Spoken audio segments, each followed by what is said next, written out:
YCP అధికారంలో ఉన్నప్పుడు సకల శాఖ మంత్రిగా బిరుదొందినటువంటి వ్యక్తి సజ్జల రామకృష్ణారెడ్డి.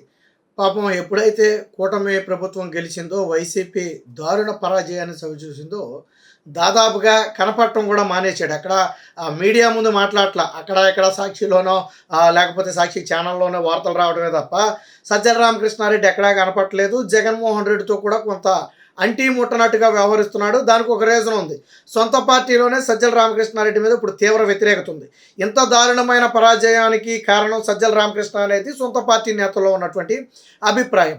అయితే ఇప్పుడు సజ్జల రామకృష్ణారెడ్డి ఆయన కొడుకు ఇద్దరు కూడా పరుగున హైకోర్టుకి వెళ్ళారు. ఏమని?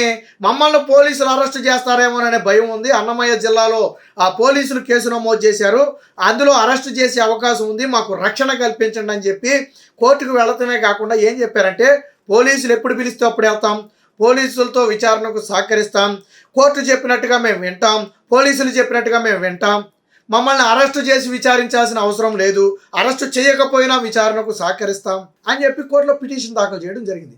అంటే ఒక రకంగా ఏంటంటే బ్రతిమలాడుకోవటం. మీరు ఏం చెప్పినా మేము సిద్ధంగా ఉన్నాం, కానీ మమ్మల్ని అరెస్ట్ చేయొద్దు అని బ్రతిమలాడుకునే స్థాయికి సజ్జల రామకృష్ణారెడ్డి ఆయన కొడుకు దిగజారిపోయారు. మరొకప్పుడు పార్టీలోనే కింగ్ మేకర్స్గా ఉన్నవాళ్ళు, జగన్మోహన్ రెడ్డి తర్వాత విజయసాయి రెడ్డి A2 అనుకుంటే ఆ తర్వాత ఆ స్థానాన్ని ఆక్రమించినటువంటి వ్యక్తి, సకల శాఖ మంత్రిగా పేరున్నటువంటి వ్యక్తి, పార్టీలో ఎంతటి వ్యక్తి అయినా సరే జగన్మోహన్ రెడ్డిని కలవాలంటే ముందు సజ్జల రామకృష్ణారెడ్డిని కలవాల్సిందే అన్న స్థాయి నుంచి ఈరోజు దీనంగా మమ్మల్ని అరెస్ట్ చేయొద్దు అని అడుక్కునే స్థాయికి దిగజారిపోయారు. అసలు విషయం ఏంటంటే, పోసాని మురళీకృష్ణ మొన్న కోర్టుకు ఒక వాంగ్మూలం ఇచ్చారు. ఏం వాంగ్మూలం అంటే, అరెస్ట్ అయిన తర్వాత నేను మాట్లాడిన ప్రతి మాట కూడా సజ్జల రామకృష్ణారెడ్డి ఇచ్చిన స్క్రిప్ట్ ప్రకారమే మాట్లాడాను, వాళ్ళు నన్ను మాట్లాడమని ప్రోత్సహించి ముందుకు తోస్తేనే నేను మాట్లాడాను, నేను మాట్లాడిన వీడియోలను నేను కూడా వైరల్ చేయలేదు, సజ్జల రామకృష్ణారెడ్డి కొడుకు సజ్జల భార్గవ రెడ్డి వైరల్ చేశాడు. అంటే బూతుల స్క్రిప్ట్ ఇచ్చిందేమో తండ్రి, దాన్ని మాట్లాడిన తర్వాత వైరల్ చేసిందేమో కొడుకు. ఇదే విషయాన్ని స్టేట్మెంట్ రూపంలో కోర్టుకి ఇచ్చాడు. ఎవరు? పోసాని ఇచ్చాడు. సాధారణంగా పోసాన్ని భయపెట్టో బెదిరించో ఇలా పేర్లు చెప్పించారు అని కూడా తప్పే. పోసాని ఒంటి మీద ఎక్కడ చేయలేదు. పోసాని తాను అరెస్ట్ అయిన వెంటనే నిజంగా ఎక్కేశాడు. ఎందుకని?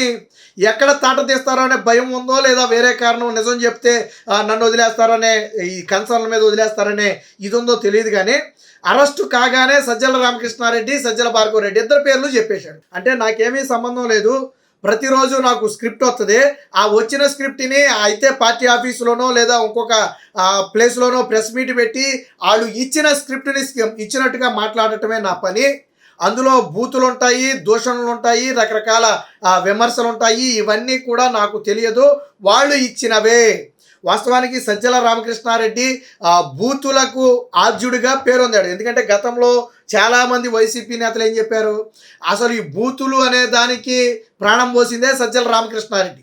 ఆయన కొడుకు సజ్జల భార్గవ రెడ్డి వచ్చిన తర్వాత సోషల్ మీడియాలో వైరల్గా మారాయి. అంటే సభ్య సమాజం చీకొడుతుందేమో అనే కనీస ఇంగిత జ్ఞానం కూడా లేదు.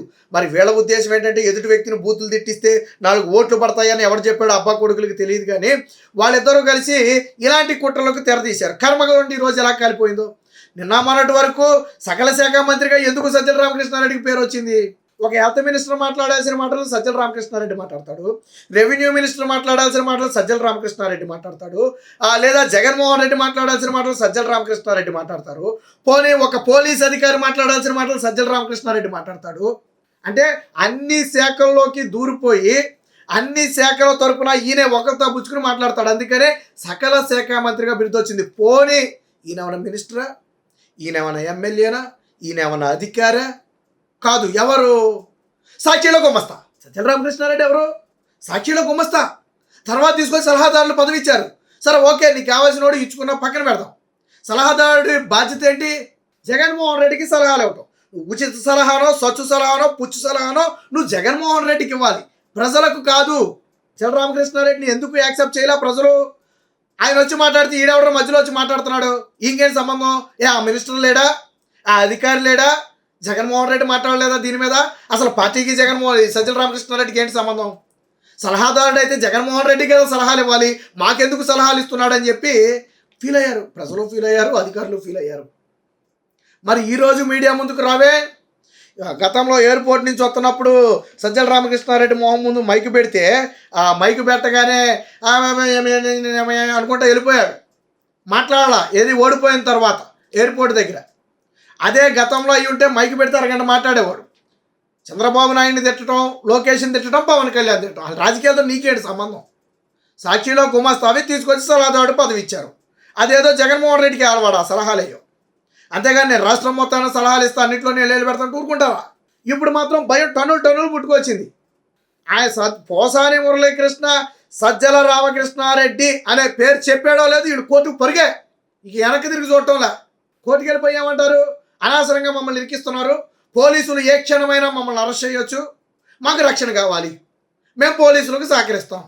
ఏంటి తప్పించుకోవడా? కోర్టు కూడా ఏంటంటే సరే పోలీసులకు సహకరిస్తా అన్నాడు కదా, ఫోన్ అయ్యి అంటదేమోనని మేము పోలీసులకు సహకరిస్తాం, మాకు రాష్ట్రంలో ఇళ్ళు ఉన్నాయి, మేము ఎక్కడికి పారిపోము, మా మీద కేసులు పెట్టొద్దు, మమ్మల్ని విచారణకు పిలవద్దు, అవసరమైనప్పుడు పిలవండి వస్తాం, అరెస్ట్ చేయొద్దు, ఇలాగా ఈ కారణాలు చెప్పి తప్పించుకునే ప్రయత్నం చేశాడు. అంటే సజ్జల రామకృష్ణారెడ్డి అనే వ్యక్తి గతంలో ఎంత ఇదిగా మెలిగాడు, ఇప్పుడు చూడండి కుక్కిని పేరులా పడ్డాడు. మరి అంత భయం ఎందుకు సజ్జల రామకృష్ణారెడ్డి? సరే కోర్టు ఏ విషయం తెలపలేదు. కోర్టు ఏమందంటే పోలీసులు కౌంటర్ దాఖలు చేయమన్నా. సజ్జల రామకృష్ణారెడ్డి మీద ఆరోపణలు ఏంటి, ఆయన్ని ఒకవేళ అరెస్ట్ చేయాలనుకుంటే ఎందుకు చేయాలనుకుంటున్నారు ఏంటి అనేది పోలీసులను అడిగింది. సరే పోలీసులు రేపు కౌంటర్ దాఖలు చేస్తారు, ఆ తర్వాత కోర్టు రక్షణ ఇస్తుందా లేదనేది తర్వాత సంగతి. అంటే ఎక్కడ ఏం జరిగినా ముందు సజ్జల రామకృష్ణారెడ్డి పరిగెడుతున్నాడు. ఇప్పటికే 60 సార్లు లేడు కోర్టుకి నాకు రక్షణ ఇవ్వాలని వివిధ కేసుల్లో. టీడీపీ పార్టీ కార్యాలయం మీద జరిగిన దాడిలో ఈయన పాత్ర ఉందని చెప్పి పేరు వచ్చింది, కోర్టుకు పరిగెత్తాడు. తర్వాత ఇక్కడ చంద్రబాబు గారి ఇంటి మీద దాడికి సంబంధించి సజ్జల పాత్ర ఉందని చెప్పి పేరు వస్తే మళ్ళీ కోర్టుకు పరుగు. మళ్ళీ ఇప్పుడు పోసాని మాట్లాడిన బూతుల్లో ఈయన పాత్ర ఉందని తెలిస్తే మళ్ళీ కోర్టుకు పరుగు. మరి కర్మ చూసారా ఎలా కాలిపోయిందో? అప్పుడు నువ్వు ఎంత అరే ఉపాధ్యాయులతో సమావేశం పెట్టి ఉపాధ్యాయుల సమస్యల పరిష్కారం కోసం ఉపాధ్యాయ సంఘాలతో మీటింగ్ పెడితే దానికైతే ఎడ్యుకేషన్ మినిస్టర్ రావాలా, ఎడ్యుకేషన్కి సంబంధించిన అధికారులు రావాలి, లేదా పార్టీలో ఇంకెవరైనా ఒకళ్ళిద్దరు మినిస్టర్లు వస్తే రావచ్చు సమస్య పరిష్కరించడానికి. కానీ సజ్జల రామకృష్ణారెడ్డి కూర్చొని మాట్లాడతాడు. అటు ఎడ్యుకేషన్ మినిస్టర్ కానీ ఎడ్యుకేషన్ డిపార్ట్మెంట్ అధికారులు కానీ నోరు మెదిపేవాళ్ళు కాదు, సజ్జల రామకృష్ణారెడ్డి మాట్లాడేవాడు. ఆ ఉపాధ్యాయ సంఘాలకు అదే కాలేదు. అని ఎవడు ఈ సజ్జల ఎవడు మధ్యలో వచ్చి మాట్లాడతాడు? మాతో మాట్లాడితే ఎడ్యుకేషన్ మినిస్టర్ మాట్లాడాలి, అప్పట్లో బొత్స ఉన్నాడు, లేదా ఇంకొకళ్ళు మాట్లాడాలా, అధికారులు మాట్లాడాలా? సజ్జల రామకృష్ణారెడ్డి ఎందుకు మాట్లాడతా? అసలు మేము ఈయనకి ఎందుకు సమాధానం చెప్పాలా? సజ్జల రామకృష్ణారెడ్డి ఎవడో సలహాదారుడు జగన్మోహన్ రెడ్డికి, మాకు కాదు కదా. ఈ ఫీల్ అప్పుడు ఉపాధ్యాయుల్లో వచ్చింది, ఉద్యోగ సంఘాల్లో వచ్చింది. అంటే సజ్జల రామకృష్ణారెడ్డి అనే వ్యక్తి వ్యవస్థ మొత్తాన్ని తన గుప్పెట్లో పెట్టుకున్నాడు. ఇప్పుడు పోసాని ఎప్పుడైతే సజ్జల రామకృష్ణారెడ్డి పేరు చెప్పాడో దాంతో స్టేషన్కి అయితే పరిగెట్టాడు. ఖచ్చితంగా సజ్జల రామకృష్ణారెడ్డి పాపం పండే సమయం అయితే దగ్గరలోనే ఉంది. Please subscribe to Leo news for more videos.